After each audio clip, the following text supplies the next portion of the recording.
Yeah, let's do it. All Let's right. do it. Woo! Passion fruits. All Passion right. Fruit Raw Life podcast. Passion Fruit Raw Life podcast. Raw Life episode 1. Action. Right. Passion fruits. Welcome to the show. Welcome. Thank you. Thank you, Leo. Thank you guys. Thank you for doing this. How are you guys feeling? Yeah, okay. No, I'm feeling excited. I think this is a really like a new experience for us. And sometimes you see a podcast on TV or on Spotify or whatever, but now it feels like in real life. So I'm just looking forward to having good talks with each other. Nice. Yeah. Are you guys nervous? No, not at all. Cool. I am. Yeah? I'm a little bit. Yeah. Uh-huh. A little bit nervous. That's okay. Yeah. I don't feel nervous, but just the setting feels different. Yeah. And I think we will get used to it. Yeah, for sure, for sure. Yeah, welcome guys. Welcome to the first episode of the Raw Life podcast. I think my intention for this episode is like, as I said, we can talk about whatever we want to.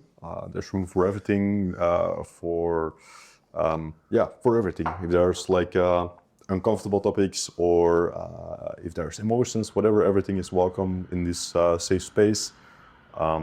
Sometimes maybe you, if you're watching or listening from home, you will hear a train passing by because our studio is next to a train track. But yeah, we can talk about anything. I have some questions prepared as well. But I would love to start with a little bit of context, like about who are you? Of course, passion fruits. Who is passion fruit? What is passion fruits? Who are we? First of all, if you have not clearly identified, we are brothers. Bram and Tuur Willems.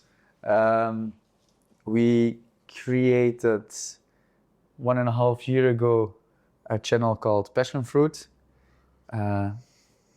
We both had the feeling we wanted to do something more with our lives, to bring our dreams and ideas to life, and we didn't until then know the correct format, how to do it, how do we want to achieve that. And simultaneously we wanted to have a channel where we can broadcast it and can show that we are working towards our goals. And in that moment we were on holidays in England after we hadn't seen each other for a long time, for like 7-8 months. This is like 2 years ago? 1.5 years ago in the summer of 2024, yes. And it was actually the first time as brothers that we went on a holiday with two of us together. We've lived our whole lives together. We have been best friends for our whole lives, more or less. Yet we never made time to do things with the two of us one-on-one together. And so it was our first holiday together. And we immediately felt that if we are just the two of us together, magical things happen. We get creative. We connect on a deeper, meaningful level than we ever did before. And we were able to mold our ideas of doing something bigger together into the concept Passion Fruit, which came to life. We didn't have an idea what it was going to become, but we just had a vision. Let's go for it and we'll figure it out. And so Passion Fruit for us is a way to achieve our own goals, to push our limits, both physically and mentally, get outside of our comfort zone and try to reinvent ourselves time and time over again to see what's possible. And we want to share that with the world and try to inspire other people to also chase those dreams. Don't let your life be limited by the perceptions of other people and just go for what you think is right without hesitation. If you are committed to something and you really want it, if you are passionate about it, then you will achieve great things no matter the circumstances. So that's where passion fruit is born, like 1.5 years ago. I want to go deeper into that story, like and what passion fruit means today, and what the vision is of passion fruit. But I think it's interesting to dig a little bit deeper first in who you are, like maybe give a little bit of context, like who you are, where you live, where you're from, what has your life looked like. All right. Yeah. We both grew up in Burgt, little town not too far away from Antwerp. And I think it's just the two of us together with our parents. We had a really nice growing up, like a lovely family where everything went really smooth. We got all the freedom to do what we like in life, like explore our talents, try new things. We always were part of the scouts, so that made us like a bit adventurous. And then our dad is also really sportive, so he pushed or like he kennismaken. Got us in contact with, I guess. Ja, ik kan het er gewoon vragen zo, hè? Yeah, sure. Explore, yeah. Yeah. I think our dad let us explore a lot of different sports, and every summer we got on camps and everything like that. So I think just going to different places with new people, new friends, made us really social people. And that's maybe the core of the warm people we are today. Like every person we see on the streets, we can say hello to or have a good conversation with. And that comes from our growing up as kids, that we never felt limited in making new friends or connecting with new people. And besides of that, we loved it to also explore nature and new places in the world. And I think when we grew up a little bit older, we were more conscious about our own personality. And if I talk for myself, I had a big dream of doing a big travel on my own. So when I was 23, I did it for 7.5 months. I did solo backpacking in South America. And that's one of the moments that really changed my life. Or it's not that I think the person before my travels and after travels is such a big difference, but my values and my norms were more clear, and I learned a lot about myself, and that was also the place where I felt like, okay, I need to do something with my mindset, my skills, my way of thinking, my vision in life. I need to share this with the world because I can spread my energy with so many different people, and I am convinced that I find a way for myself to be happy and live happy in this way of life in this world. And I am not saying that I have the right way, but I have a way that's possible. And I think if I can share my way of being happy, other people can try, or other people can also have my perception of things, and that brings them to maybe also little steps for feeling happy for themselves in their lives. So that's a bit of context. Nice. We'll go deeper into. I want to know more about travel in South America, because it's been very fascinating. But the same question for you. Like, can you give a little bit of context? Like, who is Bram? Who is Bram? What has he been doing his entire life His so far? entire life. Ooh. So much to say, yet at the same time maybe very limited to say. Our childhood is more or less the same, of course. being brothers, nurtured by the same parents, in the same house, in the same environment, doing more or less the same sports. I've done jiu-jitsu, he has done soccer. That's maybe the difference. Football. Soccer. That's You're a maybe soccer. definitely the difference in our youth. But other than that, we had more or less the same childhoods. We played outside so much. Like every day, we played in the forest next doors. We made our own arrow and bow. We went digging in the ground, whatever. We did these crazy rituals in the forest with water and leaves and With blood on a stick.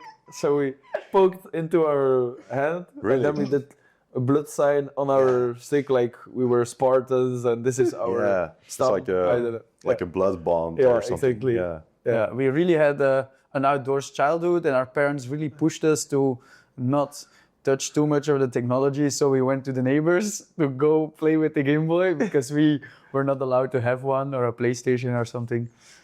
Very fun times. But I think there it already ignited in us that we want to be outside, that we want to be in connection with nature. And then when we grew a bit older, I think there our paths diverged a little bit because I am 1.5 years older than Tuur. And so I was in puberty before he was. I wanted to be more my own way and didn't want to have my little brother around all the time. So I think there it split a little bit, and it was maybe not so fun for Tuur at the time because he saw his older brother not wanting to spend all his time together with him. He wanted to play still, and I wanted to talk with my friends. With the girls. I was that going. Yeah, getting older, we went out a lot more, and for me, sports dropped. While he kept doing sports, I actually decided to stop jiu-jitsu because it was too much. It was like training 4 times, maybe 5 times a week sometimes, and I really didn't feel like it anymore. So I quit sports and I chose for scouts and just hanging out with friends. But then university came, and so for me, those times were actually less conscious in comparison to Tuur. I actually just went out a lot and going out a lot, drinking a lot, partying a lot, having a lot of fun. But at the same time, over the years, I felt that I became less conscious and less in connection with myself. And so I lost a bit of the true Bram inside of myself. And then over those years, I didn't feel like I could manage how I want to act towards the world outside of me. And then over time, I felt less and less proud of myself and the things I was doing. So for me, those years are very different than from Tuur. But over time, I felt, okay, I have to get through this. And Tuur never stopped believing in me. Same with our parents. They were very supportive and patient, a lot of patience in me because I was screwing up quite a lot of things. Like what? Let's just say being too drunk and doing stupid stuff. Yeah. And we can have a whole list of too stupid stuff, but we'll not do it. We can go deeper later. Another time. Yeah. But so I decided I have to switch this. Also, my studies at university, I was not fully engaged in it. Like I was able to finish it quite easily. I can say for myself that I'm quite good at learning things and studying. So for What me, did you study? I studied industrial engineering, electromechanics. And so I got my master's degree, not super easy, but also not super difficult for me. You get like pretty high ratings, right? At the end? That's not, to me, not really relevant. I didn't have the best grades, but I had good, decent or good grades. Yeah. But you're smart. I think we can say that. You're pretty smart. I can say that indeed. I think for myself, I'm quite smart, but it's not something I shout from the roofs or something. Sure. Your neck is growing. But for me, that's irrelevant, to be honest. I decided I wanted to do something else because my studies were not it. And then I made a radical shift. Okay, I need to work on myself, live a more conscious life. And it's also part because Tuur never stopped believing in me, that I had to learn to let go of my ego and admit that my younger brother is actually doing way better in life than I am. And that was a hard pill to swallow, but it was necessary to overcome this barrier. And it is only because of him that I was the able hard to pill? do it. What was a hard pill to swallow? Like, how was he doing better, and what was like? He just had his life together. I didn't. And so he was giving me feedback on things I'm doing wrong and things I could improve on that were fully correct. Yet my ego was in the way to admit that he was correct because I'm the older brother and I don't want to admit that I am doing worse or not living as conscious as he is. And so he was actually teaching me how to be a better person. Yeah. But I had never experienced that before, and it had taken me years to actually feel and admit it for myself. But it was once I accepted this and chose to live through it that I was able to change that. Yeah. So I radically changed my life and began focusing on sports again, studied on my own, did online courses to learn coding and computer science. And so in the next year after university, I actually studied more than I had studied in 4 or 5 years of university, just because I wanted to do something with my life that mattered to me and not was just the path I was in. And so changing that behavior and doing a lot of sports, doing a lot of self-reflection, and choosing for myself, changed my life and then brought me here. I feel like the situations where you feel like you have like this frustration or dissatisfaction or maybe even like anxiety inside, to where you feel like you're not living up to your potential, and you start feeling like insecure. At least that's. I think I can relate a bit with your story, where you felt like maybe less than your brother, and you felt like maybe less worthy or less. Maybe just. How did it feel for you? Like, I think feeling less than my brother was not really the thought that was going through my mind. It was less than my own potential. Yeah. So I knew that I was capable of doing a lot of things, and I always had some self-esteem, but I didn't use that potential for the full 12 months of the year. I used it for the 2-3 months during the exams of university. yeah. And then 9 months of we can do worthless stuff. Yeah. And so I decided if I instead choose to live this high potential life for 12 months a year, what other things are possible? What else can we achieve? And doing that also made me way more happy about everything I do, because I often told myself I was happy, but in reality I was not maybe that happy, because I wanted to just have this perception of I tell myself I'm happy, so I am happy, but that's not always true. A lot of things you tell yourself are actually not true, are just you thinking it's true. And so I feel way happier now working on myself every day than I did before. So do you remember, like, was there a moment where you felt like it switched, or where you felt like I gotta make a change, or I gotta step up? We both went on Erasmus at the same time, and he went to Norway and I went to Spain. During my Erasmus in Spain, I did my thesis, my master thesis, and so I had to do a lot of work, research on my own. I was in another country. I didn't have my friends and environment, my comfort zone as I had before, and being pulled out of that known world into a new world where you have to manage things for yourself made me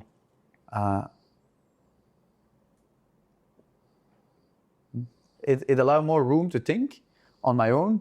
And before I was always with friends every day. I had a lot of FOMO, and there I was on my own a lot, and I actually learned to love myself, being with myself, going alone to the library, sitting alone in a park, going for running on my own, and just being with your own mind. Because in the end, you need to learn to talk with your own mind. Yeah, it's uncomfortable. Yeah. It can be uncomfortable. And so being there allowed me to be in touch with myself, and make the decision over time to change my behavior. And then when I came home, I decided, okay, I will do things differently. Then for 1 month, I didn't do things differently. And then after I said, bro, we're not going to go the same route again. And then I said everything different. And I think I was very radical in shifting everything back then. It was also maybe weird for my environment to see suddenly a different version of me. But over time, people adapt and people see that, okay, this is actually who you are now and not who we've seen before. I feel like it's the kind of change that you can experience, like changing yourself, like by learning stuff and by just choosing a new direction that you feel is best for you. Like that change can be like uncomfortable. Like I think I can relate for myself as well that it's sometimes scary to make a change because you don't know how people around you are gonna react, and it's like it's like I think that's also why going to another environment, like completely different, it releases all the expectations from your from the people you know, and also from your environment. Because if you go to another place in the world where you don't know anybody, then nobody expects something special from you, and you can start over a complete new personality, and people take you for who you are because that's how we know him, so we accept in a way if you're not being disrespectful and stuff like that. And if you always stay in the same environment or the same place where you grew up, it's so hard to even do small shifts in your personality, in your way of thinking, because there will always be chatter and talk from the rest that, why are you doing this? Go back, this is not good, come on. You used to do this and that was so much fun. But they are not looking at the bigger picture. They are just thinking short term, okay, how there's something different, and they feel uncomfortable with that. And then you feel uncomfortable again, like, shit, my friends are not following me in this way of living, I am not doing the right thing. And then you go back to your old habits, and it's so easy to fall back into those things. And that's why it's really valuable for everybody, I would say, to even just be 1 day, 1 week away from your environment, and to detach and to give room to your mind to think, to become a bit mindful. And then even those small little trips can make such a big difference, or those small trips can be the beginning of starting to think, I need to go away maybe next time for 2 weeks or 3 weeks. And then it's different for everybody, but there is so much value in it. Yeah, for sure. And I'm gonna quickly reset the cameras. We're gonna jump right back into it. Okay. We are back. So this was the notification. subscribe and give me money, please. Thank you. Yeah, listen to that guy. Listen to him. So your paths diverged into this. You had this radical personal change. Like I want to do better. I got to do better. I want to live up to my potential. And you had this maybe radical shift as well on your way of living, your perception of life, because of your travels in South America. No, not actually. I would not say there has been a radical shift in my life. I wouldn't say so either of you. No. So I was always in a way happy with the life I had. And I think from a very young age I was able to live in the moment really hard and be happy with how it was at that moment. And in the beginning, you're not always really conscious about that, but you're just living life, but without being anxious about things. I was just free, and that's a great feeling to experience. And then it is also because I was looking up to my brother, and I saw my brother doing all those things that in the beginning you copy a lot of his behavior. But then there was a certain moment where he talked about before that he did not do the right things for himself. And that's the moment that I was starting to reflect a lot, like, okay, this is the person I look up to, this is my big brother, but I don't want to be like him, because I would react different in those situations. And that's the start of me reflecting a lot about myself. If I would not have Bram as my example, I would not reflect that much on a young age. And if Bram would not have fucked up some things in his life, I would not be this conscious person right now. It's a really big part of my life. Mm-hmm. And being the observer and the spectator at home, like seeing the discussions between Bram and my parents, and I was always just a person observing. I did not say anything, but I listened so much to all the details that have been said, and it was like I'm analyzing how does a discussion work, how does my mom uses her words, how does Bram uses his words, and then I learned, and that put me in the position that actually I never had a discussion with my parents. Like, okay, sometimes really small difference in opinion, but never had I ever had a fight with them, because there was no reason to. And if they said something, I was pretty much almost like, yeah, I can see truth in that, and I was not going to give a lot of response like no, it's not true, this, that. So I think that shaped me a lot as a person growing up. Mm-hmm. But then has been my travels and also my Erasmus, and those moments just made everything more clear and stamped, vetgedrukt, I always say. I don't know how to say this in English, but bold? No, yeah, bold. It's well bold text in a word. Yeah. So it made my values and norms more bold. Yeah. And it also made myself way more independent. I felt like this is me, this is Stuur, and I can live the life I want, and I'm strong on my own feet. I don't need anybody in my life to be happy, and I'm not attached to any material, to any individual person or anything else. It's just me, my mind, and the thing I have. And whatever comes to me, I will make it work to live a happy life. That's like the mindset I created. And of course, I love like my brother and my family and friends so much. And they have a big part in me feeling happy right now. But it's not that I'm attached to them, that they are necessary there for that. I think I only need myself. And that's something I'm proud of right now. And I'm still working on it. It's not perfect, but every day. Never perfect.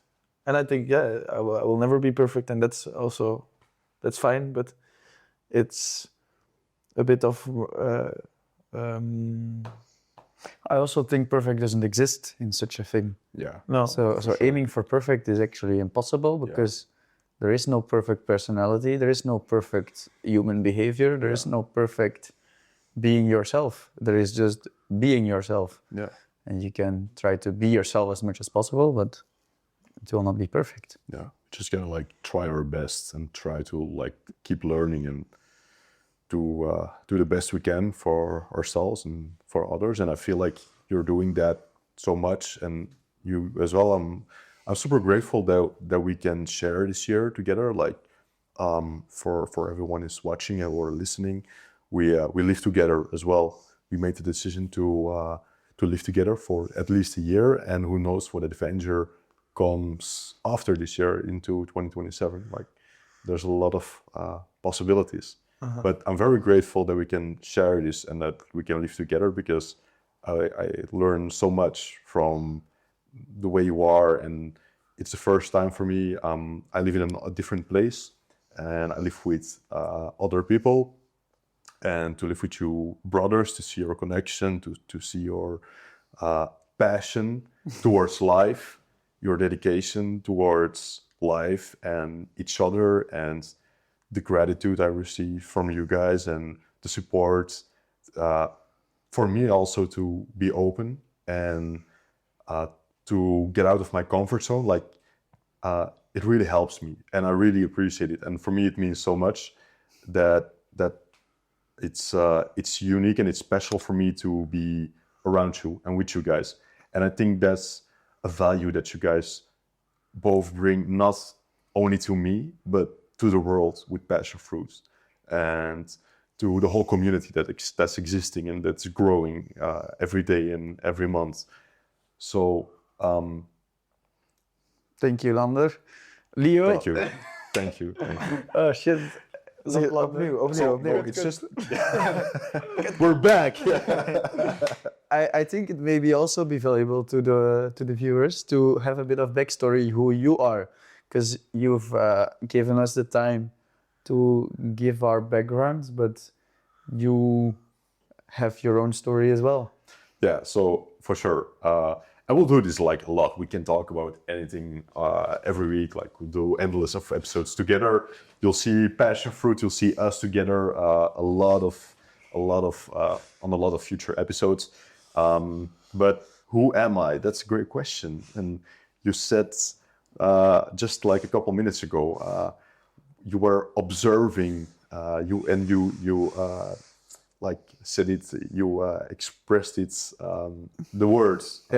More clear than like you opened your eyes. Now I noticed the way you said the word observing, so I just got to think about it right now as well. And at the end I think it's maybe too deep, or maybe too not spiritual, but I've been reading this book from Mo Gaudat. You recommended it to me. He's the ex-business officer of Google. And there's this chapter in the book where he... the book is called Happy for Solve. I love the book. Solve for Happy. Solve for Happy. Solve for Happy. Solve for Happy. So, I've been reading, I'm only in the third or something. And there's this chapter where he talks about who we're not. Like, he's talking about we're not our emotions. Like our emotions, they come and go. We're not our financial status. We're not the way we look. Our appearance change. We can become fatter. We can become fitter. It's changing all the time. And we're not our friends. We're not our car. We're not our house. So, like, and then he asks the question, "Who are you really?" And he says, "You're the observer."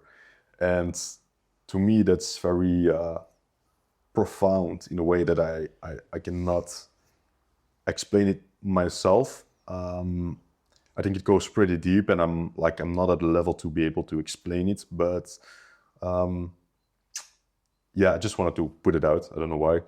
I'll go back a little bit into my past. yeah, I've been born in 2000. I lived in Gorent, a small village in the province of Antwerp in Belgium, and I have an older sister. She's 4 years older. I have a great sister, and I have two beautiful parents, a beautiful father. I have the best father in the world, of course, and the best mother in the world. Shout out to Kosovo. Um, Shout out to Koen. Yeah, absolutely. Shout out to Koen. Yes, sir. Koen the legend. Really, He is. He is. what a machine. He is. Yeah. Yeah. He's so strong. Yeah, he really is. Yeah. Yeah. He's an inspiration for me, for sure, and I think for a lot of others as well. I took a lot of that inspiration. My mother passed away 7 years ago. Yeah, my childhood was pretty normal, I think. I guess from the age of 0 to like, let's say 12, it was like pretty normal. I had a good upbringing. I had like everything I needed. Pretty comfortable. Like I was in a luxurious position, let's say. Like, not that we are rich or we had a lot of money, but I just like had everything I needed. And my parents gave everything to me and my sister, what we needed. And yeah, I think like just like a usual upbringing for some people, but it was good. I had asthma when I was young, though. Really? Yeah, I had like intense didn't know. asthma. It was like hard to breathe a lot of the times, and that was like a struggle I had when I was like a child. And how did it finish? Just, The asthma, yeah. yeah, when I was like maybe 6, they discovered it, and some allergies as well. I did some tests, and I really struggled with it for years. I were like, I remember this time in it's not kindergarten, but like before high school. What's it called? Elementary school. Elementary school. Yeah, elementary school. Second, elementary school.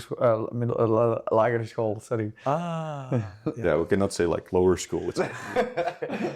So elementary school. Yes. And I was in elementary school like around the age of 8, and there was this carnival thing where, yeah, it's carnival, so everyone dresses up in a costume, whatever it is, like a cowboy or like a Spider-Man, whatever.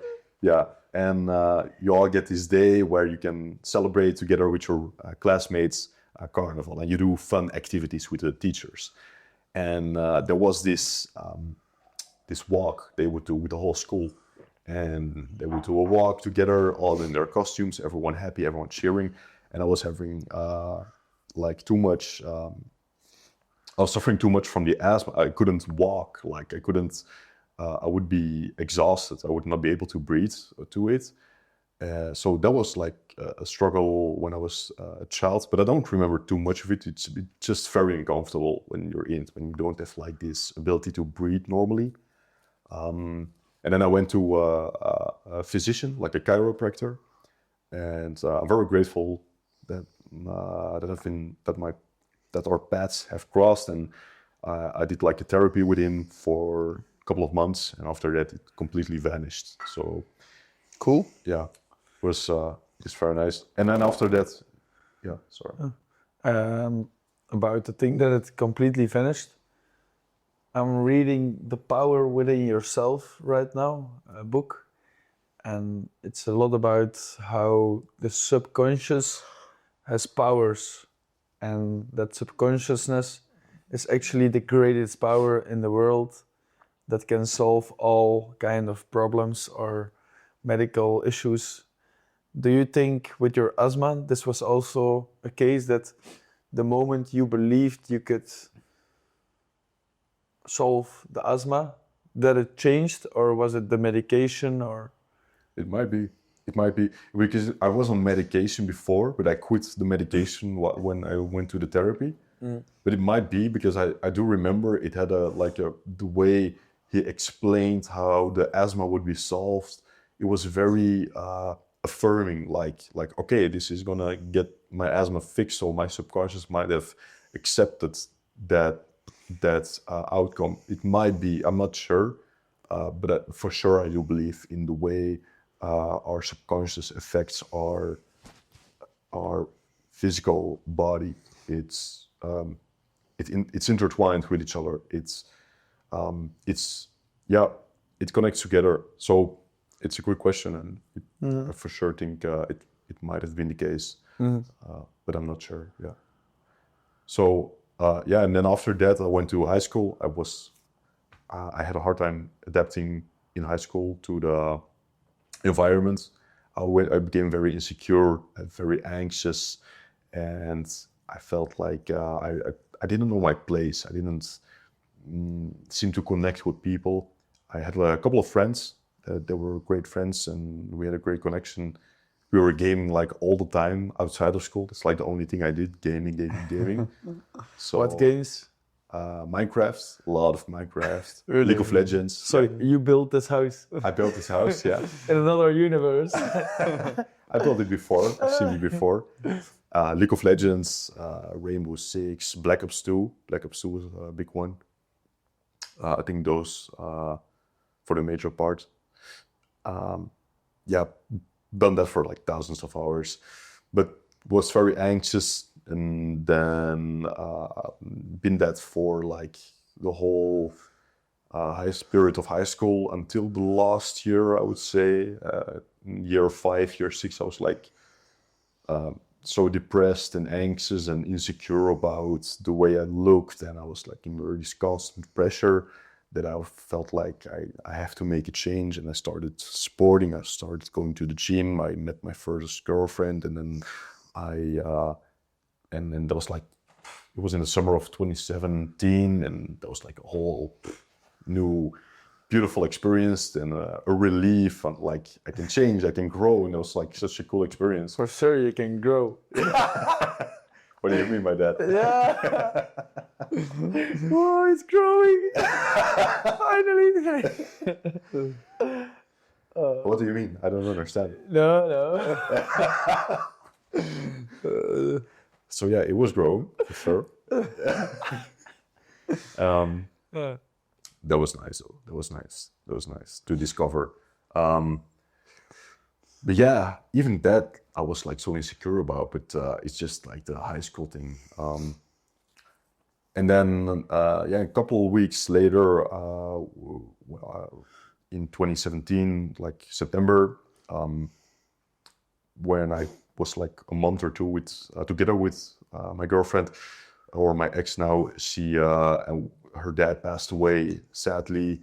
That was like a big shock, like a big change, like never dealt with something like that before, and everything was so new. Our relationship was new. We trying to figure it out. A couple of months later, or a couple of weeks later, my granddad died suddenly as well from a heart attack. So that was like, again, like, wow, that's intense. And then a couple of months later, my mother passed away. And then a couple of weeks later, my ex's grandfather also passed away. So there's like a lot of deaths and things together, and like a sudden, yeah, I didn't know how to deal with these emotions and how to express it. I became very isolated, and I started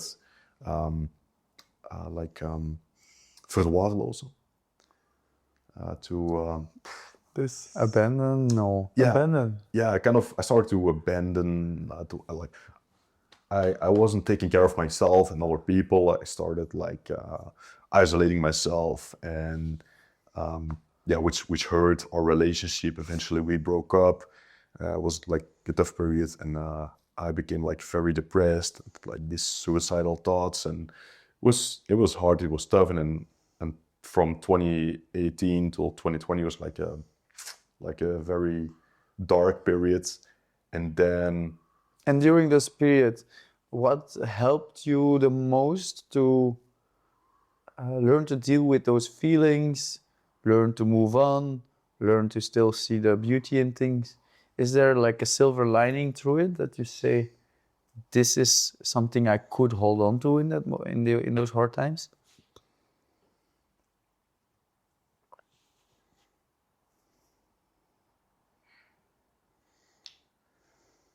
I would say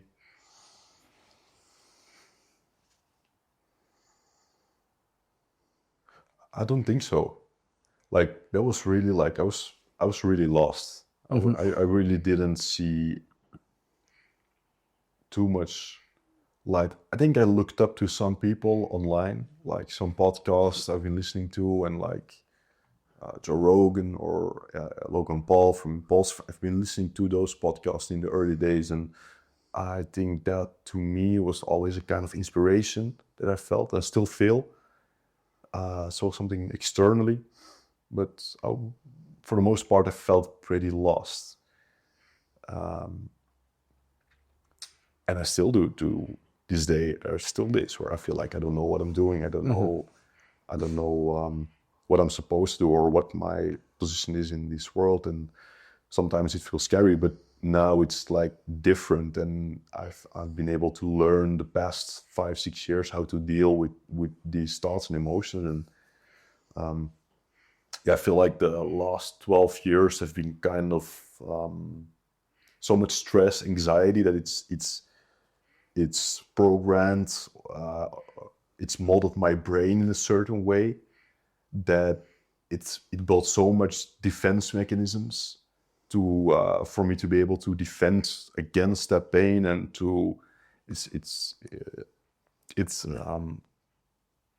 it put me in a position where I held a lot of emotions for myself, and I didn't express a lot of emotions, and I didn't talk about those things, and so that's also why I felt stuck. And I've been just like learning after like 2019. That was like a period where I was like really like I'm done with this, and then And done with what? like done with the way I'm hurting myself and the people around me.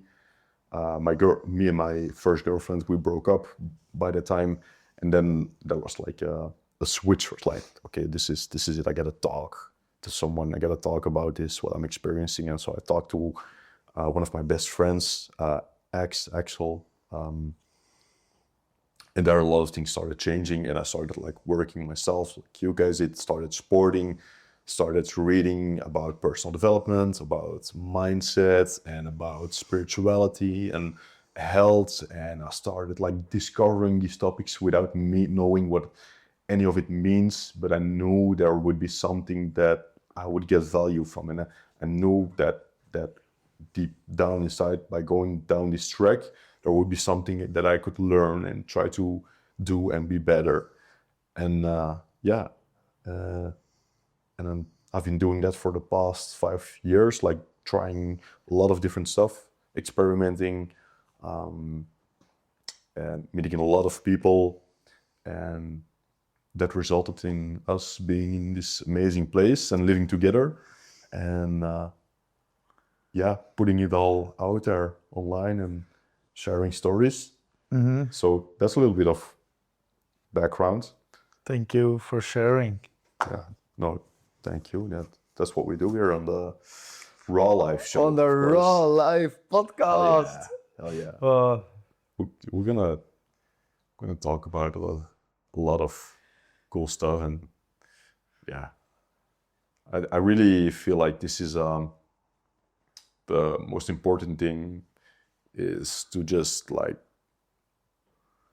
be as authentic as possible and as raw as possible. So I've been really rushing this explaining of my background because we have like so endless time in future episodes to talk about those things, but I really want to like focus on you guys. So if that's all right with you? That's fine, brother. We have all the time of the world. Oh, yeah, awesome. Uh, So yeah, passion fruit. You had some change. You have this way of evolving the past years with your Erasmus, and then the whole journey you've experienced did in South America, the whole travels, and then your paths intertwined together with each other. 1.5, 2 years ago, passion fruit was born there. I think maybe something we could add there is that before we started Passion Fruit, we both had a relationship, and with a relationship also comes a different commitment. The gravity of that commitment we can leave out for now, but you just live a different life if you have a relationship. And actually it was the first time we were both not in a relationship at the same time since we were like 17 or something. And in England, when we created Passion Fruit, we also felt like, okay, maybe it's time to make our relationship, our commitment, and our first choice in life. And it was not that we didn't allow each other to have, to build a new relationship or an old relationship or whatever, but we just chose to spend the majority of the time we both have with each other to build something.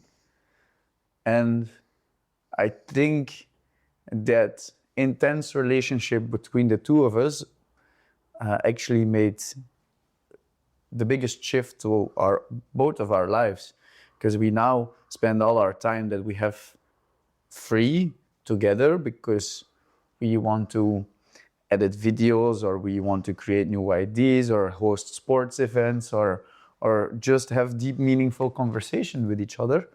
By being around each other so often, we could actually say, and we laugh about it sometimes, as if we have a relationship with each other. And it will for sure not be for always that we spend this much time together.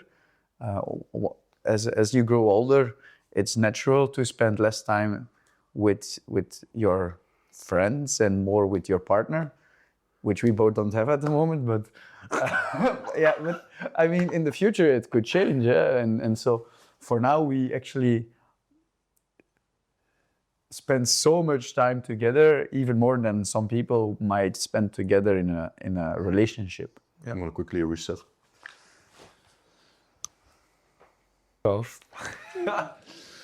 Cannot. Everything is possible. Oh yeah. So yeah, keep going. Sorry, we're back. No worries. So because what was I? About relationships. Yes. And that right now we spend a lot of time together, but it won't be like this for the rest of our lives. Mm-hmm. I just wanted to set the scenery in a way of why we are the way we are, why we have so much in common, and also why our vision in life is so similar. We very often discover that we are thinking the same things at the same time, or that we are having the same conversation with the same person 5 minutes apart. And then I'm talking with someone, having the conversation. Hey, how's your day? Oh, your sweater looks cool. What is it? What have you done last month? You did this. Yeah. What have you learned from it? And then 5 minutes later, two is having the conversation with the same person. And I'm standing next to it and I hear the conversation. And I'm like, this is an exact copy of my conversation with this person. Yeah. But this often happens because our thought patterns are very, very similar. And we have a similar view on life and view on wanting to connect with people. And it is because we spend so much time with each other. And we talked about this yesterday as well.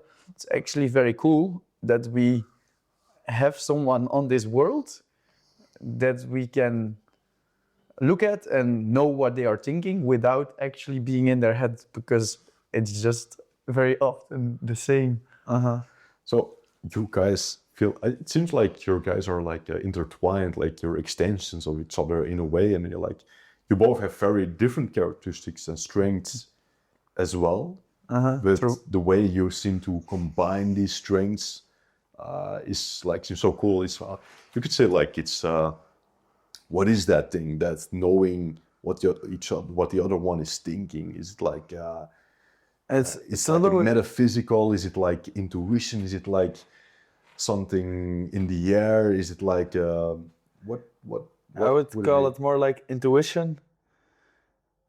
Also, just the example of yesterday, but it's also when we're hosting events or doing things together. I'm not thinking in my head, what is Bram thinking? Everything just happens. And I know his strengths and his weaknesses, and he knows mine, and everything just goes boom. And even when Bram is at the point where maybe he will confront one of his weaknesses, I will not think like, Bram is not going to handle this. I know he will just do something, and everything will be fine after that.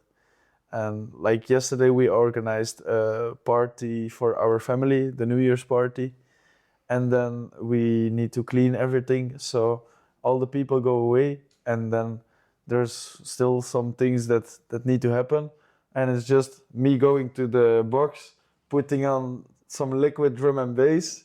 We both take off our shirt. It's not that we say like take off your shirt or this. It's just happening, boof, and then hup, I'm doing the dishes, he's cleaning, and everything just goes. It's not like you do this. No, boom. You do your tasks. We know we're both just doing what we need to do, and then everything goes really efficient. Yeah. I think this is a funny example, but when we're hosting an event, I can blindly trust like, okay, Bram, you're going to be at the start with all the subscriptions or people coming, and I was going to do the signs of the route, and you just do, and everything will be fine after all. We don't really do a lot of you do this, I do that. It just clicks. Yeah. We're just in synergy. And then, for example, our mother, who helps a lot as well in events, she has like a different approach in handling things. And then she can become stressed because our approach is not how she wants it to go. But for us, it works perfectly.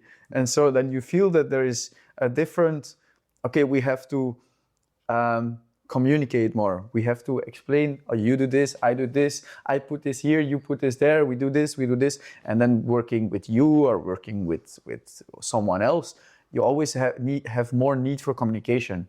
But with us, the communication is just same brain patterns. And so you asked before, is this intuition? Is it something hanging in the air? I think it's the way your brain is wired. Our brain is nurtured the same way by our parents, and we have our nuances of personality and different life experiences, but still a lot of our life experiences are the same. We had the same hobbies, we have the same friend groups, we go to the same events, we all our lives are basically the same with some small changes. And so our brains are wired the same way. The connections flowing from I need to do something, this is how I do it, this is the way I tell someone I'm doing it, this is like, it's all the same. So he just does it like this, and I do it the same connection like this. But there is a important Nuance. Yeah, it's a important nuance that it's only like that because we communicate so well with each other as well in moments like we're driving in the car together to another place, and then we take those times to communicate and to talk about everything, about how we're feeling, how we experienced a certain situation, and those things are necessary to have this synergy with each other, because that's why you're building like, okay, this is who we are, and I know who you are, and you know who I am, and then you feel on the same level. And I think if we would not spend those times together or value those moments, then it would be less strong in a way. Because if we would not communicate at all for a longer time, I don't think the synergy would be the same automatic pilot. It's like you guys give, you share everything, but also like the feedback and whatever you think about each other, or whether you think, hey, you can do this better, man. Dude. Why did you do this? Like you share the hard stuff as well, and I think that's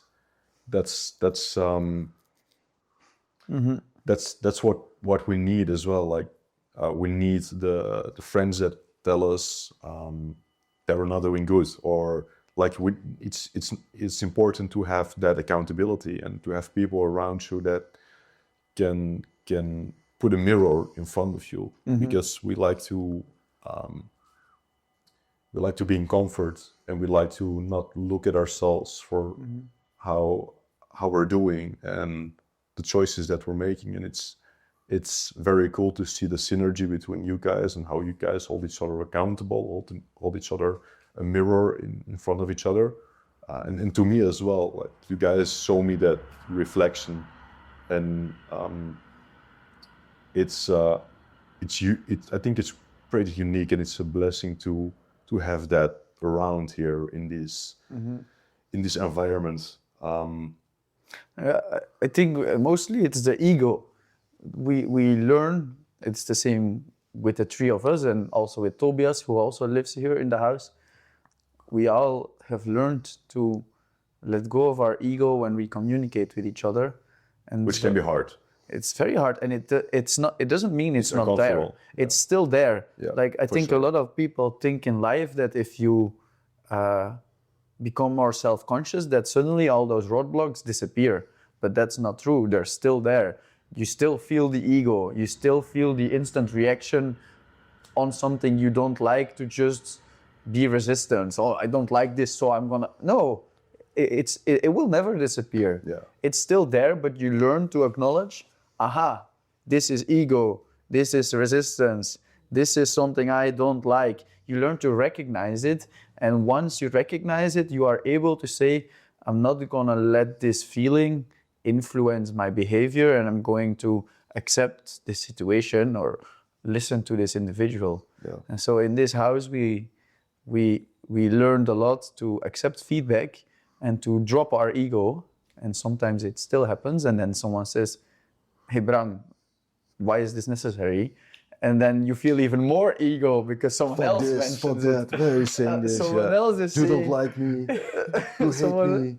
someone else is saying that my ego is there, and then your ego goes even higher. Huh? Yeah, and then you're for like, fuck. Yeah. But But that's why you know it's like, okay, Yes. it's there, it's there. But letting go the ego is actually, I think, one of the hardest things in life, and one of the most important things to become a better person, because the ego is not allowing you to go forward, and I can't really explain it, but I feel like we're all in it together, right? Like, we all experience ego, and even me right now, I feel it right now even, and like I'm thinking in my head, like, oh, what's the best question? What would be the most interesting? What are people most interested about? Like, I'm in my head as well while we're having this conversation, because it's going outside, it's publicly, it's vulnerable, but that's all right. There's like room for ego to be there, because we all have, and we can just like try to. I see you clap because he's talking, because you know that he's saying things over the book of Malgaudet. No, actually, that's not. Connected, maybe, yeah. Yeah, but no, at this moment not. I thought just he bringing this out is so nice as a host of a podcast, I would say. That was why I was clapping. Yeah. But in general, there are a lot of moments, and I don't know even if he's at the part of ego in the book of Mogaudet, but there will be a part about ego where he says similar stuff. It's been happening so many times the Yeah. last couple of weeks. Yeah, It's so funny. it's interesting, Yeah. but it's also like the time you recommended the book 1 year ago, and we're like extending it, or you forgot the book, and I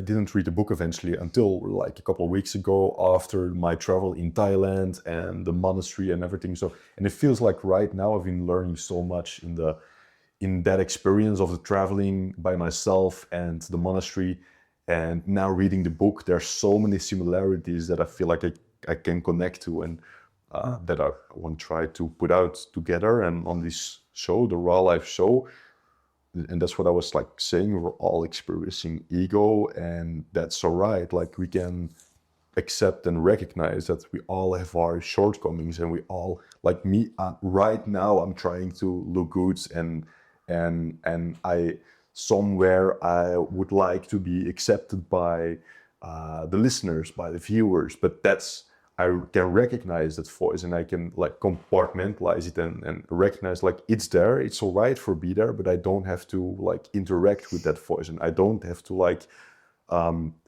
go into conversation with that voice, because I think that's where true freedom comes from. And when I look at you, or when I look at you, and the way that you guys lived, it comes from a place of passion fruit. It doesn't come from a place of ego. You guys have been able to make choices based on this feeling, based on from the heart. Like it comes from this place of passion, not from like, you can make different choices that maybe would make you look better in the short term, and maybe would put you on an easier path. And but you guys don't. You guys make choices from passion. It's not always the easy road. And I really admire that, and that's for me also a big driving factor why I want to do this show and build this as much as possible, is because I want to like bring people together and show that it's all right to be wrong. It's all right to make mistakes, and we can learn from that. And I just want to put it out there, and because I've seen so many mistakes I made myself, and but we can learn to forgive ourselves and others, and we all have this internal battle that we have to face every day, and different choices we can make. We can make the choice to try to do our best and learn and do better, or we can make the choice to stay in bed, or drink all the time, or smoke all the time, or not take care of our health. And like, that's all right. It both can happen, but we can just like I want to just put everything out there and be as vulnerable and open as possible. And I'm happy and grateful that we can do this together, and that you guys want to do the same. But I think that being raw, that being unfiltered, that being authentic is a very important driving factor of passion fruit as well. So passion fruit, what does it mean right now? Where is passion fruit right now? Good question. Where is passion fruit right now? In the Raw Life podcast. It's not a hard question. Damn. Why are you Such an thinking? easy question. Such an easy question. Tricky one. I choked. No, your ego is trying to be smart again. Exactly. We're in the podcast right now. And we're in the now, we are in the present, and we're living it. Yeah. Yes, I think that's really nice. mm-hmm. That's good. And if we're gonna look at maybe the last month and the upcoming year, I think passion fruit is, for the first time since we started it, consistent in a way. Wow. I do not fully agree, but it's fine, eh? Okay, yeah, but that's fine indeed. Where is passion fruit right now? That's a good question. It's all right. It's a good answer as well. But Huh? what do you guys... I can say something. Yeah, sure. We have the whiteboard over there saying connect through sports. I think that is where we are right now. Our vision for this year is connect people through sports. And our broader vision with passion fruit is we want to achieve our goals by challenging ourselves physically and emotionally and mentally. And we would like to encourage other people to do the same. And to do that, we believe you need to connect in real life, not online. We want to build connection in the now, be present, feel life in the second you are experiencing it. Not tomorrow, not next week, not last week, not last month.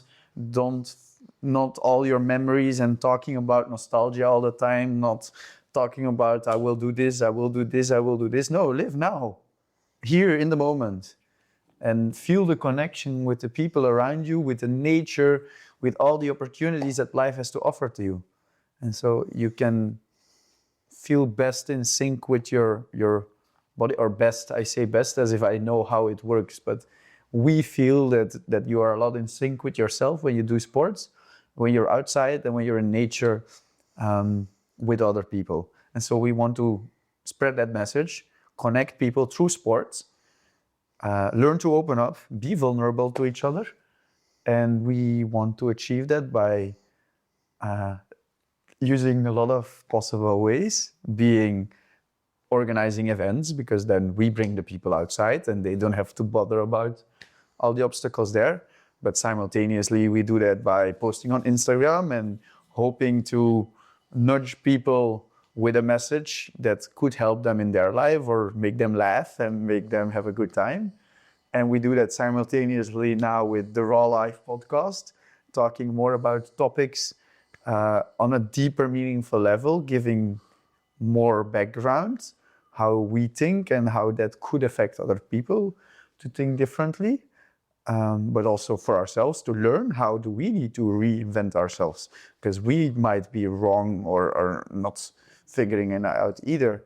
And then additionally, we are also creating YouTube videos because, again, just like the podcast here, we want to give a bit of a broader view on who we are. Instead of just going to Instagram, click, click, click, and an instant dopamine hits, the real value is in giving nuance to concepts, to explaining things like we are explaining now. So I think those are currently our pathways to do it. Physical events, Instagram to capture people on the daily, YouTube to capture people on the monthly, and then Raw Life podcast, as long as you're not bored of us. I think that is where Passion Fruit is right now. Yeah, I love that. you Connecting. explained really well. And I think, and maybe in addition to that, is also in our daily life, just living it and being in a way the example of yourself.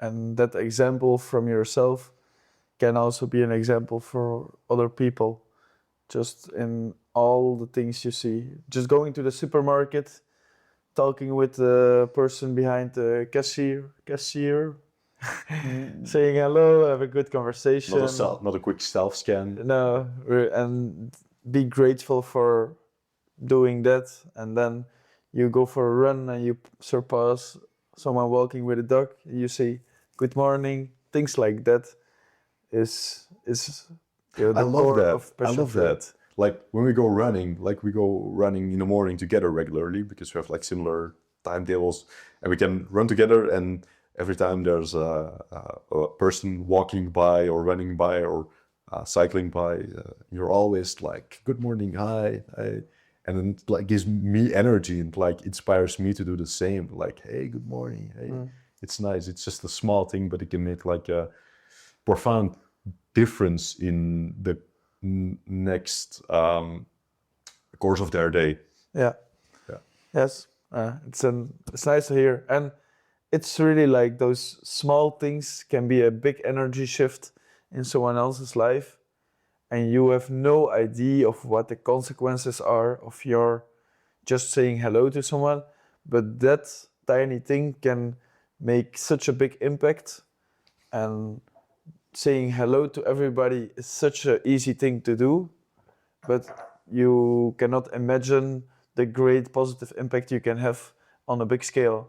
And if you would see it just on a paper or like the graphics, I would say, analytics, like, okay, what influence does this have on that?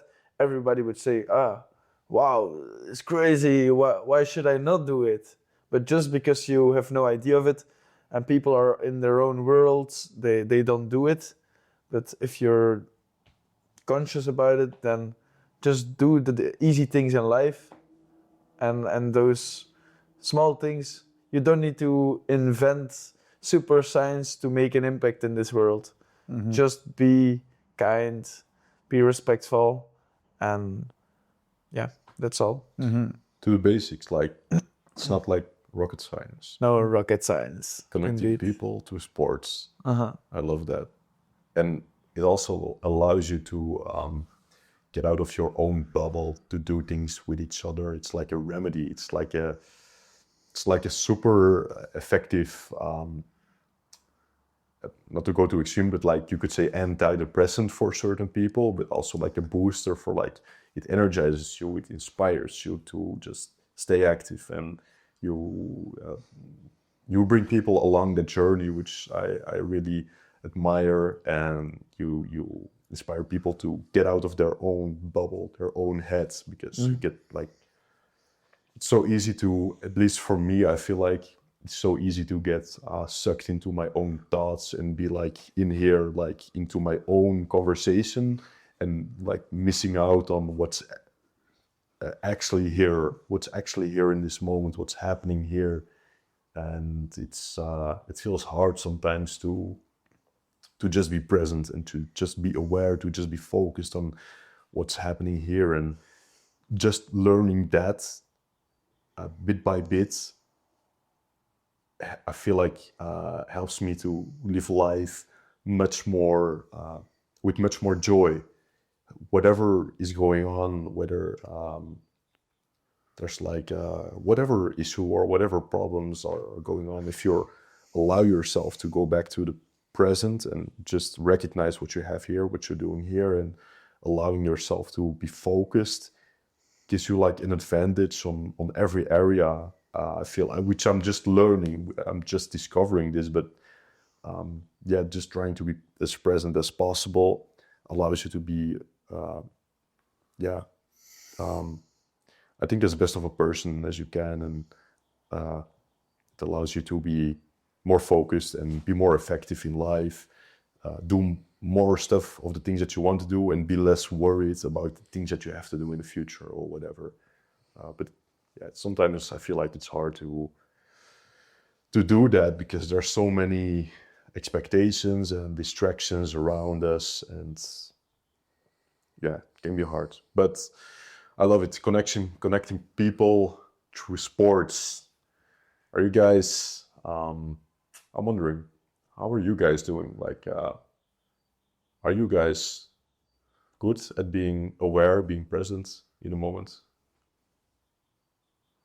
I actually just had now in the past 5 minutes that you were talking that I was not listening to you that much. There's the answer. Because I was being present in the way of, wow, I'm sitting here. Look at this, all this material we bought in our house. Look outside. Which we invested together, Yes. by the way.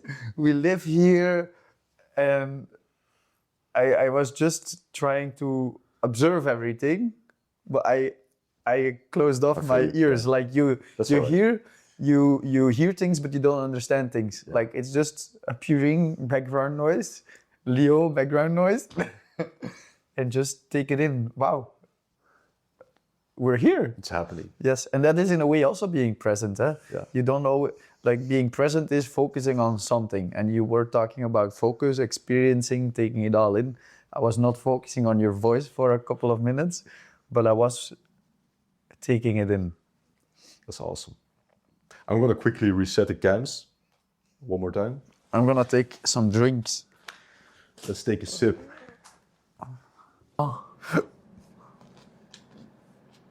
Yeah. Tu parles français ou Un non? petit peu. Un petit Un petit peu. On n'est pas bien avec beaucoup de cheveux.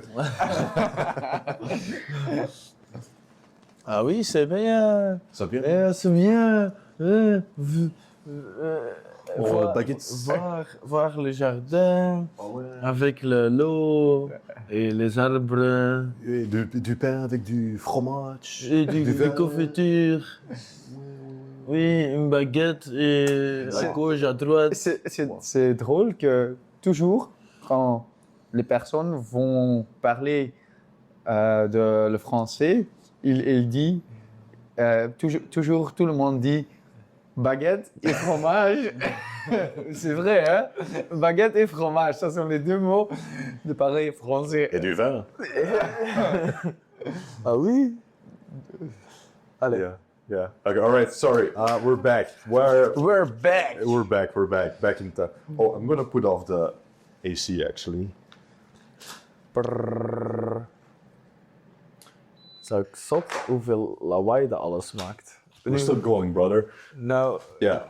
it's crazy how much noise everything makes. It's sensitive. Yeah. Yeah. But quality, you know, it's quality. Quality. Qualité. So what were we talking about? I forgot actually. That shows Present, how being present. Oh yeah, that shows how present I was.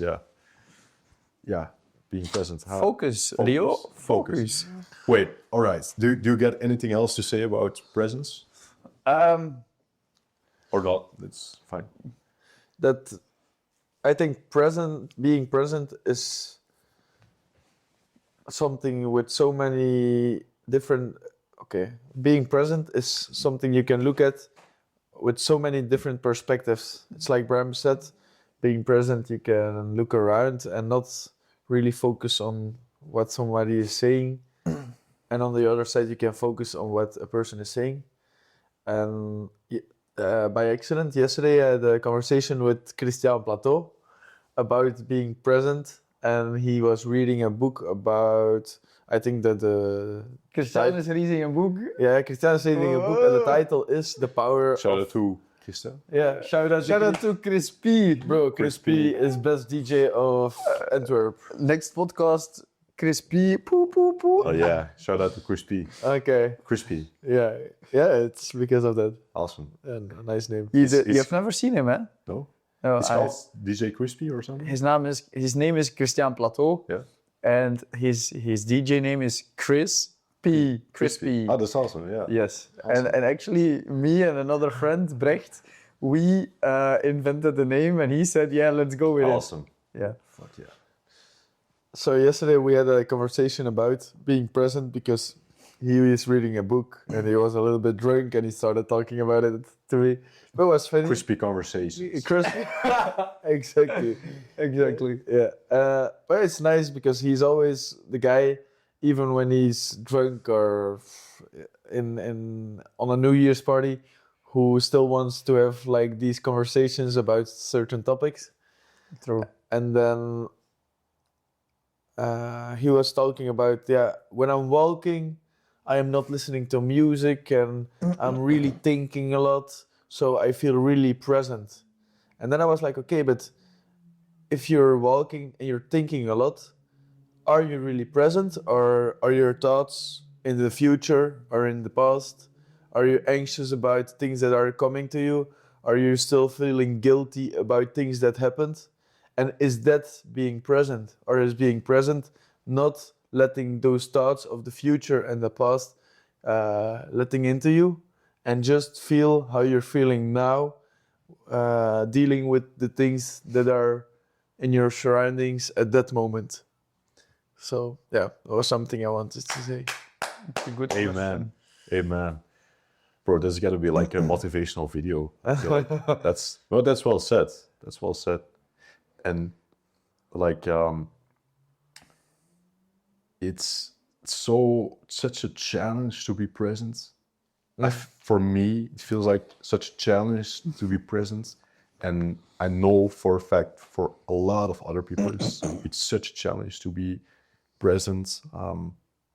Whoever you are, whatever you do, whether you're a gardener or entrepreneur or like a business owner or a CEO or a baker, or you have like a normal job, whatever it is, like there's so much input and so much distractions that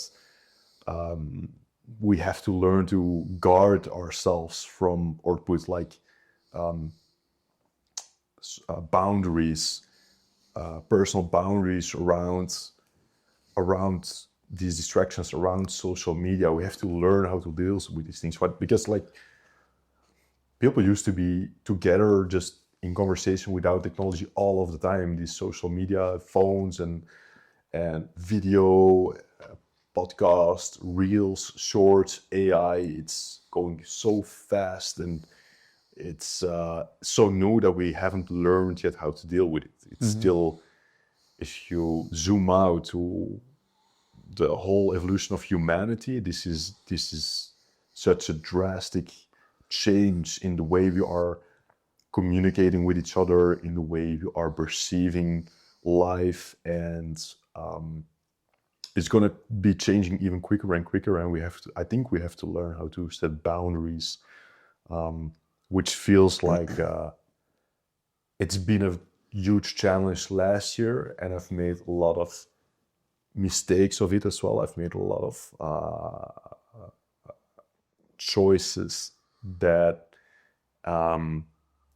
bad choice, not necessarily bad choices, but choices that I wouldn't make again.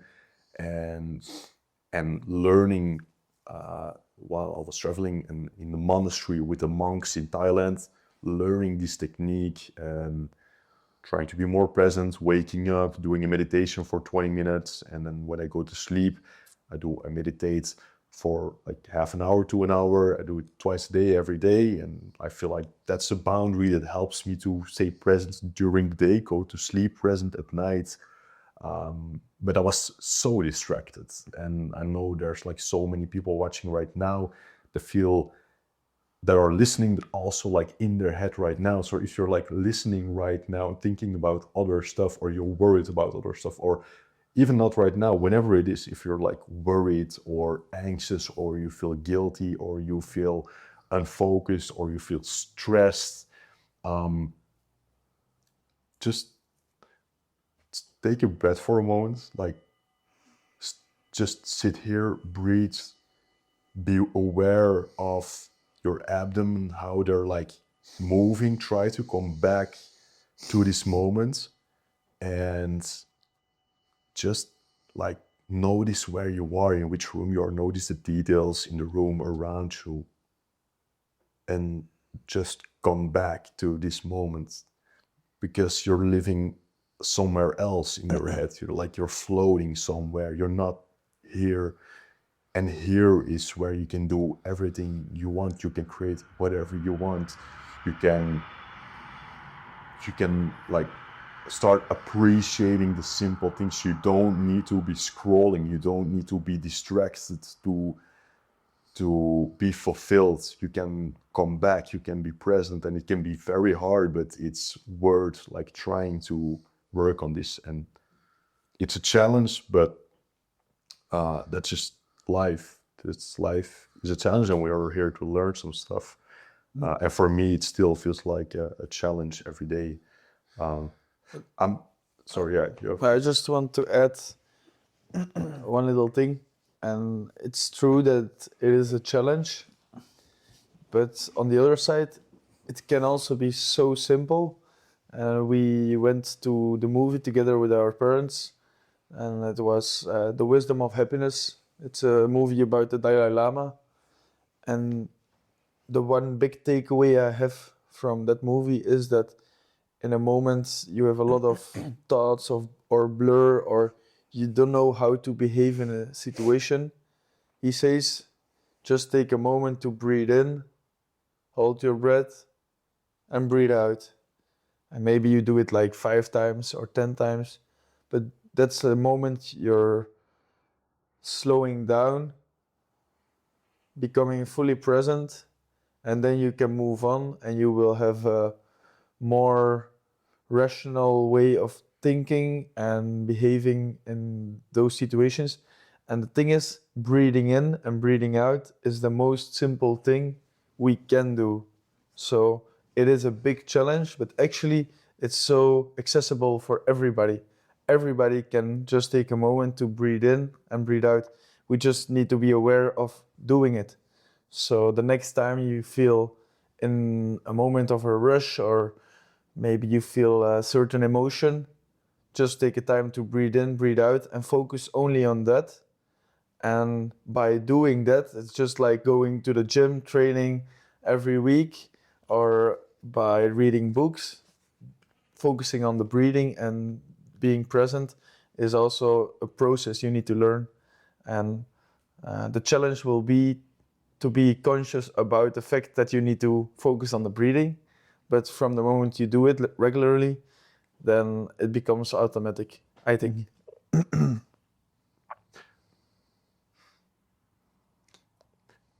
You want to say something about it? Something else, but you can go first and I'll add something maybe later. I have to shift a little bit in the conversation, but maybe something interesting. Do you guys sometimes think about meaning of life? What gives meaning to your life? What does it mean for you? What is your meaning to life?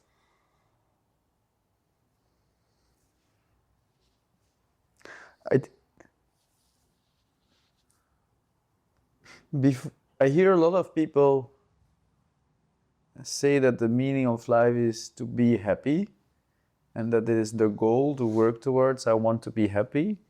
And I also thought that before that for me that was the purpose or the goal of life, to be happy. But I learned or changed and think that this is not true anymore.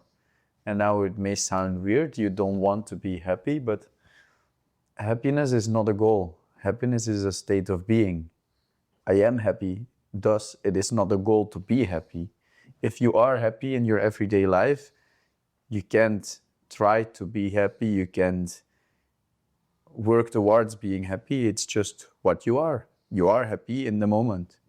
And so I think for me, the purpose that developed once you learn to be happy regardless of things is consciousness.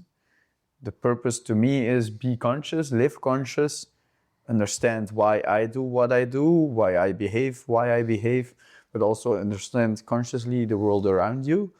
And if you live consciously and interpret the world around you from your perception as conscious, then at least for me, it becomes very easy to be happy, because being happy is a side effect of being conscious and then working with that consciousness. Because I can imagine there's also people that have a lot of consciousness and become unhappy. But happiness is a mindset. Happiness is a choice. In every moment, you choose to be happy or not to be happy. And consciousness is a level higher, or it's not per se higher or lower, but it's a different pain. It's a different area you are working in. And so for me, right now, with my understanding of life at the moment, becoming more conscious is the goal. And I even believe in this theory or of the world or of humanity or of the universe, that we are all actually one big consciousness, and everyone is a droplet of that consciousness driving into the human body. The human body is a vehicle of consciousness. As you said before, you are the observer in life. You observe life through your body as consciousness. But I am not my body. I am not my thoughts. I am not my feelings. I am consciousness within this body, observing what life has to offer in this world I am currently being dropped. And I don't know what happens after that. I'm also not religious in a way, but I do believe in a consciousness that is trying to achieve more consciousness through every individual, every animal, everything in the universe is consciousness trying to spread its tentacles to observe what consciousness can be in every possible way. If for the person watching right now that is like, let's say, struggling with the basic needs like struggling to come meet to ends meet, or struggling with their finance, struggling with just getting out of bed, and people or someone watching who might not be active at the moment, who might not be sportive, who might not be satisfied with the way how they look, and are in their heads unsatisfied, scrolling through their phone, trying to be distracted, to not be confronted with reality, with the goal that you just explained. What advice would you give to that person watching right now? It's a lot together, so I will not be able to fully capture everything, I think. But what I wanted to say before when Tuur was talking is, he said, it is simple, but it is a challenge. And I think there is this misconception in life that things that are simple are easy, and that things that are complex are difficult, because they look aligned, but in reality, they are inverse.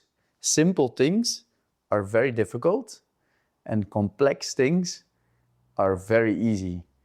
And a lot of people make their lives very complex, thus making their life easier, because there is way more excuses, there is way more circumstances, there is way more reasons not to do things.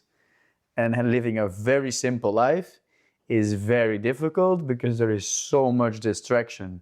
And so to make your life simpler is the hardest challenge there is, because suddenly you have to say no to everything and only say yes to the things that matter to you. Make your life as simple as possible, and you will have so much consciousness, so much momentum, so much success in whatever you try to achieve. But it is impossible in the world of distraction we live in, and so you have to non-stop eliminate everything and stay true to what matters to you, these simple things. So if you want to live a happier, more conscious life, I think the best approach is start very simple.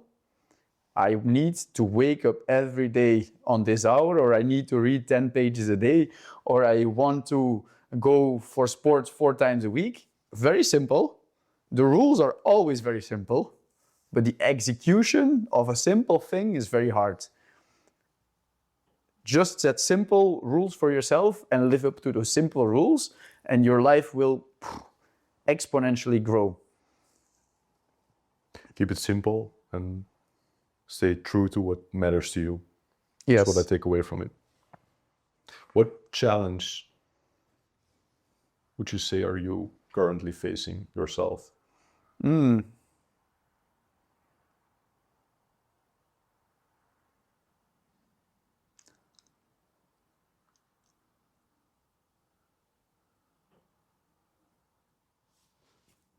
A challenge I had yesterday was that I need to take more time to be mindful and to prioritize me time.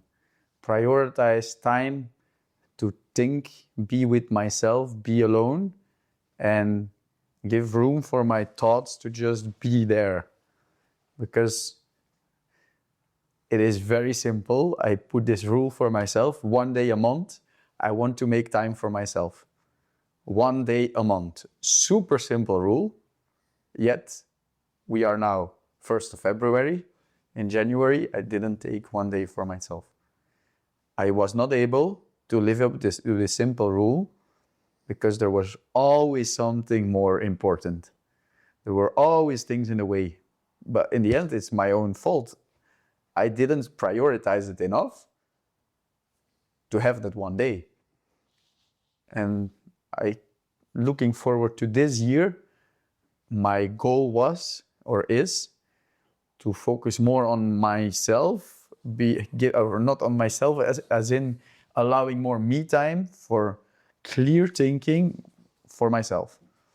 And so yesterday I said no to go partying, stayed home and journaled about what is important to me it was a great choice, but it was a hard choice because I really wanted to go with my friends for hanging around, laughing, chilling, and whatever. Yeah.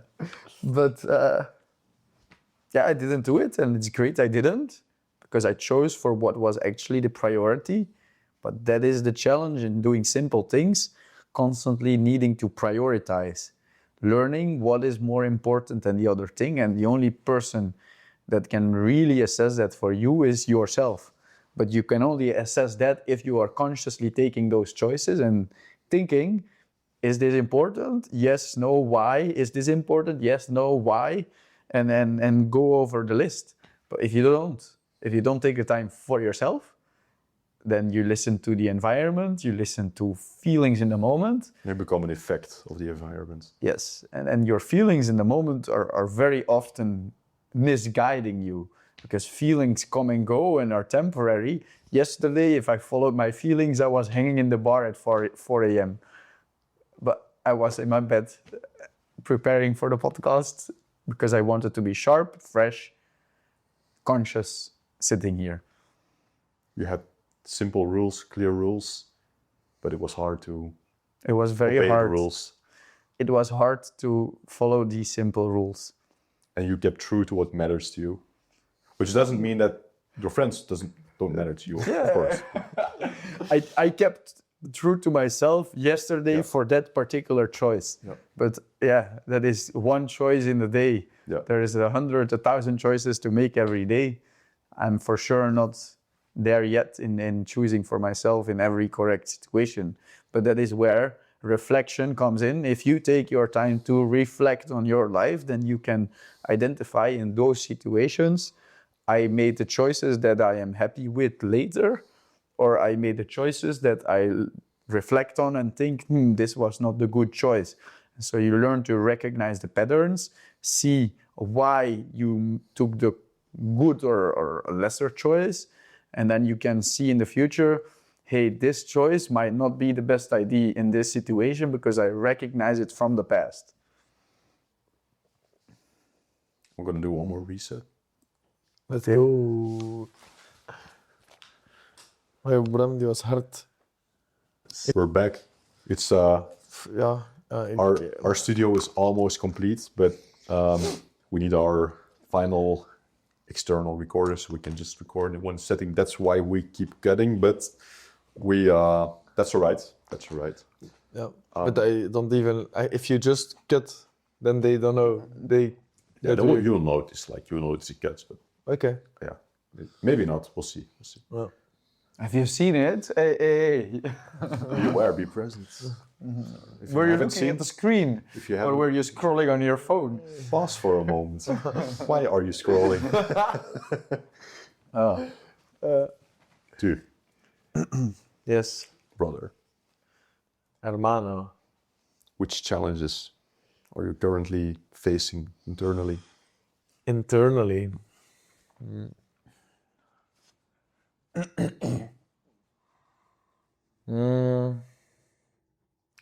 I don't think I'm completely integer.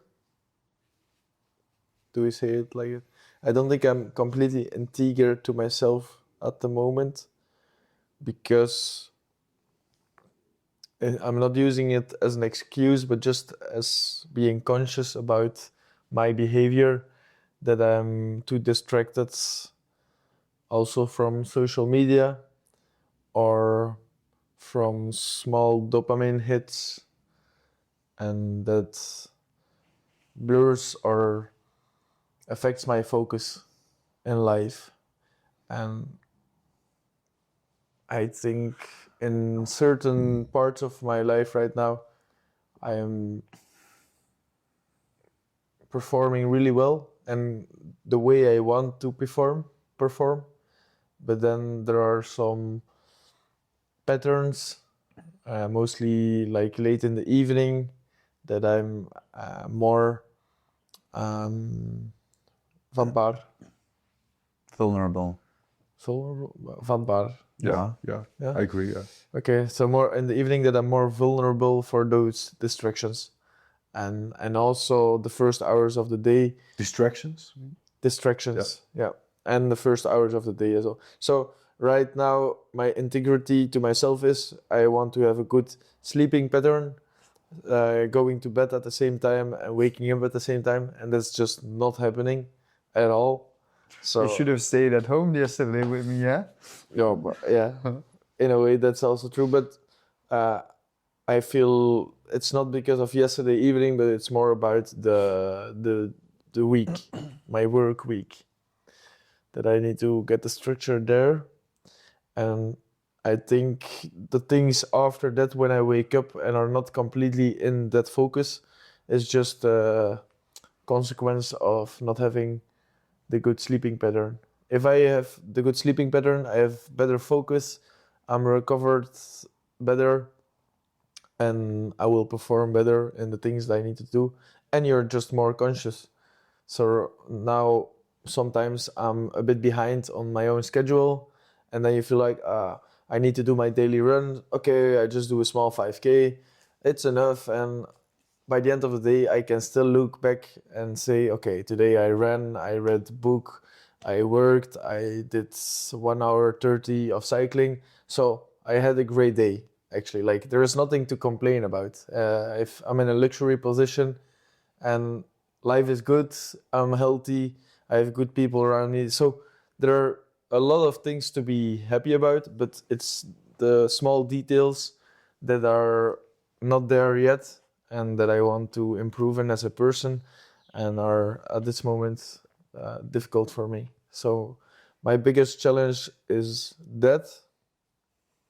Mm, and Colin, I don't. go I ahead. just feel also the consequence of that is that I sometimes fall short, and also the things I can mean for someone else, because in my standard of doing things for other people is maybe already pretty high in comparison to other people, but it's not at the level that I need. I know from myself I can perform.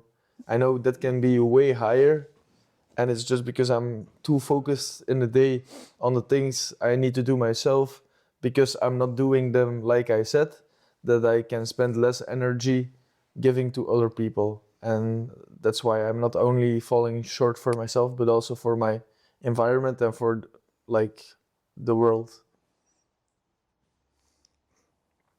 What's the drive behind that? Why this drive to help others so much?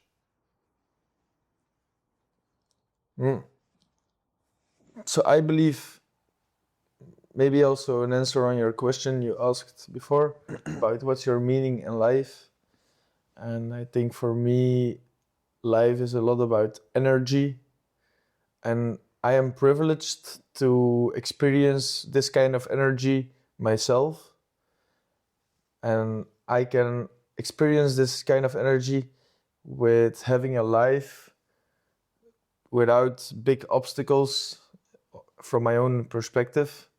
Everything went so smoothly and fluent. So I'm just a privileged person in life, and I'm super grateful that I was born in Belgium, in this family, with this surroundings, with this environment. And that brought me to the place I am today. But my life has been a walk in the park. And there are so many people in this world that don't have, that doesn't have this privilege.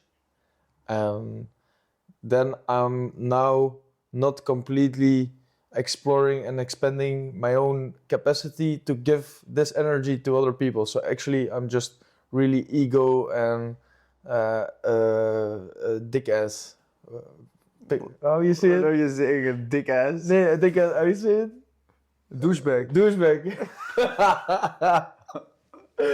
Ah, no. Okay, I'm actually. A dick ass. Oh, yeah, so. Okay, I'm a douchebag that I'm not giving it to like fully giving my energy to other people. And what's the drive? The feeling I am experiencing as a person is something I would wish for every person in this whole world. They should everybody deserves a moment of this feeling.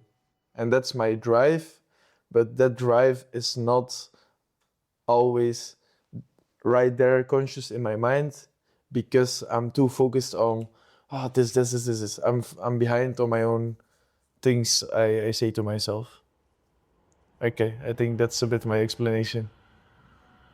I'll get 2 more questions I want to Go for it. discuss. First one being,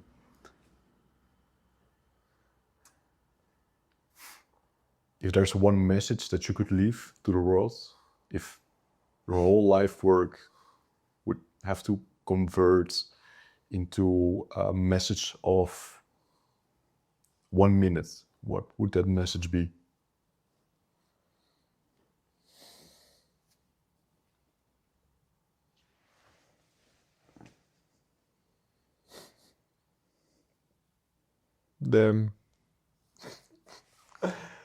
This is the minutes of the truth, huh?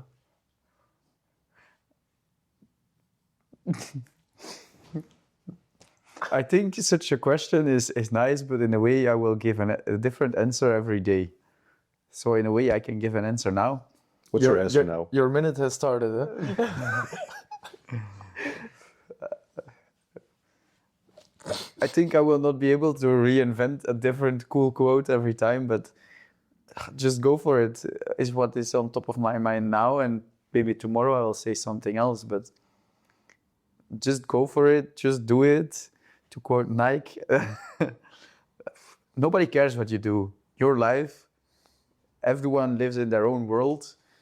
Everyone forgets what you do every day and what you did yesterday and what you will do tomorrow. So just do whatever you feel like you want to do and don't care too much what others think of you. And if you want to try it, try it. But at least try it consciously and not because you feel that there's expectations of others to do things.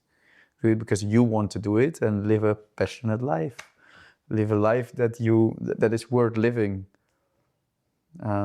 There's a quote from Bob Marley. No, it's not true. Wait.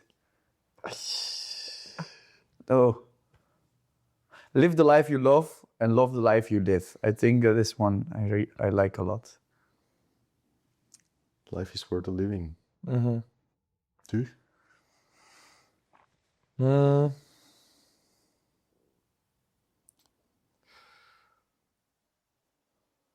Start. Okay. So I think the foundation or the base for me for a happy life is gratitude. So be grateful for all the things, the small things you have, for all the moments you can share with other people or alone in all those beautiful places in the world. And use this gratitude as a setback where you can always fall back onto. And then secondly, take responsibility for your own life. Like, you have everything in your own hands, and responsibility for your actions, for things that happened. And if there are things in the past that you feel really you have mixed feelings about, take responsibility in the now so you can create nice things in the future. Amen. Nice. Amen. Take responsibility. You like that? I like it a lot. It is true. The more responsibility you take, the more you decide what happens to your life. Yeah. And the less responsibility you take, the easier it looks at first, but the more things will backfire in the future on your past decisions. Mm-hmm. Yeah. it's actually choosing for comfort. Not taking responsibility is choosing to stay in the comfort zone. And taking the responsibility is going outside of the comfort zone. I think adding honesty on taking responsibility helps as well. Like just being honest where you at, and like not judging you in a negative way or stamping yourself into the ground, but just recognizing this is what I'm doing, this is where I'm at, this is where I want to be at, this is where I want to go to, this is what I truly feel passionate about, or this is just being honest about what you like and what you don't like, about what's going on. It's at least, I think, something I try to do, and I feel like helps as well to recognize where I should take more responsibility. Because it's easy to not take responsibility and point a finger to circumstances or events or something else. I like it. Thank you for sharing. I've got one more question I wanna dig into to finish.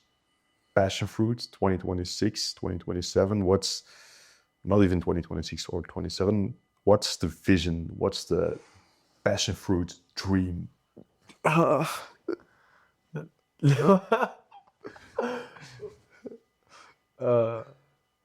Okay, for me, the passion fruit dream is just because passion fruit is a lifestyle and not a goal like we need to reach this and that. It's like happening now. So I'm going to achieve all my dreams and goals, and I will be grateful anyway. Like, you can put goals in 10 years this and in 20 years that, but if I'm living now the way I want to live, then in 20 years I will be super proud and grateful for all the moments I had. And with this, I want to inspire or share my energy with as much people as I can. And that's why we're building the platform, building the community, to share this lifestyle so other people can get intrigued or just have a moment of thinking like, "Wow, what the fuck, these guys are doing this and that." And I don't want to do anything near to that, but just let those people feel the energy, and that energy brings them to finding their way to a passionate life. That's for me. I don't particularly have to add something. It's a lifestyle. It's just live your life how you want it every day without hesitation. Just go for it. And if we can keep on doing that, it doesn't matter where we end up, because we will be happy in every situation. Oh. Raw Life Episode 1, Passion Fruit. Guys, thank you for doing this. We did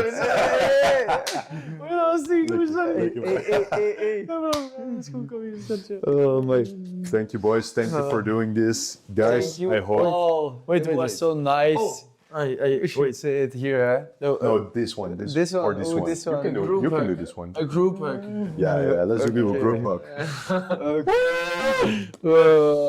I love you guys. I love you, bros.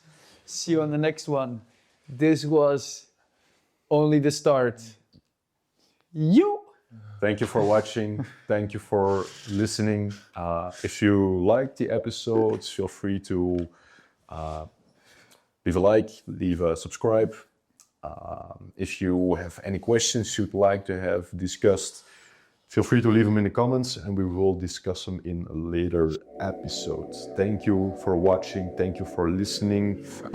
Take care, and we'll see you on the next episode. Ciao, ciao.